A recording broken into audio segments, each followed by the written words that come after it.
If you stretch, foam roll, or you do any sort of mobility, then this video is going to help you a lot. But because most people aren't struggling with mobility for the reason they think, and it usually comes down to 3 simple mistakes. But once you fix them, your knees, hips, and your lower back are going to feel completely different. But make sure you stick around to the end, because I'm going to tell you how you can get a free movement assessment so you can diagnose what exactly it is that your body needs.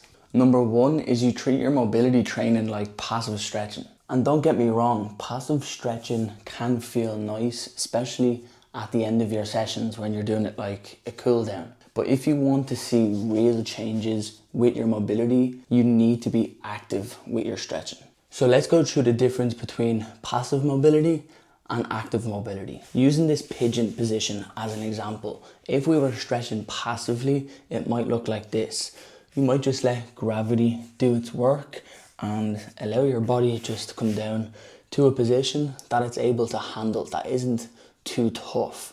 Yeah, this is going to feel good and it's going to give us some relief. However, that relief is temporary and you'll wake up tomorrow with the same stiffness and aches and pains as previously. But if we're practicing active mobility, we have full control in each area of this movement, at the bottom, in the middle, and at the top. So we're actively building strength through the muscles that we're trying to improve our flexibility and improve mobility with. So this gives us more control in the joint, and we're able then to actively contract the muscles in the surrounding area of what we're working on. And this is actually going to help improve our mobility due to a process called reciprocal inhibition. When you're stretching your glutes and you contract your adductors, your quads, even your glute itself, your central nervous system sends signals to those muscles to let go of tension, because it feels safer, because you have more muscles with the ability to contract and stay active in a quote unquote dangerous position. And the good thing about active mobility is you can still do your static stretches while still being active. So you don't necessarily have to be moving back and forth. You can stay active in this position here simply by squeezing your glute, squeeze your quad, squeeze your core and hip muscles, squeeze those adductors. And the main thing about this is you're not trying to squeeze everything for the whole movement. It's almost like meditation when you're trying to focus on your breath for a few seconds, but it always goes out of your head, and the reps we're trying to achieve is bringing your focus back to the squeeze or back to the breath. And this inevitably is what's going to help you get more flexible, have more mobility, and it's just going to improve your strength and mobility and your life overall. So mistake number 1 is not actively stretching enough. Mistake number 2 is you're not improving your mobility with your strength training. You see, maybe you like training on machines, leg press, going super heavy, even using a chest press or a shoulder press machine. And those movements aren't necessarily bad. But if you already lack mobility, doing all your strength training on machines is more than likely just going to keep you stuck. And I'm not just going to say do movements that look like this, but just start implementing movements that are going to challenge your joints, therefore improving your range of motion. Then as your strength improves, you can become more conscious of how your joints actually move in strength movements, therefore allowing you to develop more stability, better strength in that particular movement, and therefore improving your mobility. And then of course, adding in some split squats never hurts, especially if you want to take your mobility and flexibility to the next level. So the moral of the story with this one is just start doing more movements that require your joints to stabilize. They could be something as simple as a goblet squat, Bulgarian split squats, lunges. If you want to make it a bit harder, start doing back squats, front squats. Load those movements more, then eventually you can start preparing your body to do things like ATG split squats or learn Cossack squats.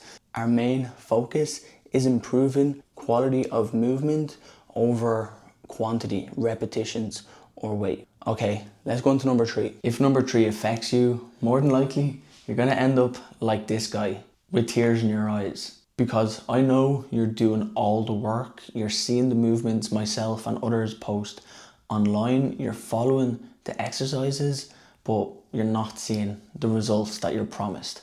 And in reality, you're super close to success, but there's just one barrier holding you back. But in reality, if you're facing issues like this, they're often a lot more complicated than you think. For example, if you have pain in your hip flexors, you might think it's a good idea to just stretch them. But in reality, the reason your hip flexors are sore is more than likely coming from inactive or glutes that aren't working properly. And that's probably because your pelvis is misaligned or you're too much in an anterior tilt. So there's so many different things that can affect your hips or your body in general. That's why I'm giving away this free movement assessment so you can get a clear breakdown on what your issues are and what is stopping you from improving your mobility. And I'm going to give you plenty of advice and a roadmap on how you can fix it. So how does this movement assessment work? So basically you're going to fill out a quick survey just indicating to me what you're struggling with, and you can just share some details on your training and life experience. Then you're going to have the opportunity to book a call with me. Once you book this call, you're going to receive an email with the video assessments in there. Then your job is to complete those videos, record yourself, send them back over to me before our call, where I'm going to break down everything in depth so you have a very clear understanding on where your pain is coming from, why you're lacking mobility, and why you're lacking in strength in some cases. Now you might be asking, how much does this cost? It's completely free, unless afterwards you're so happy with everything I told you that you want to work together. And if that's the case, then we can discuss in more detail how that would work and what would be involved. So if you're interested in taking part in this free movement assessment, just comment the word move below or check for the link in my description. Also check out my Instagram channel where I post content like this on Reels and my stories basically every day. So make sure you follow there so you don't miss out. So as always, if you like this content, I always appreciate a like and a subscribe.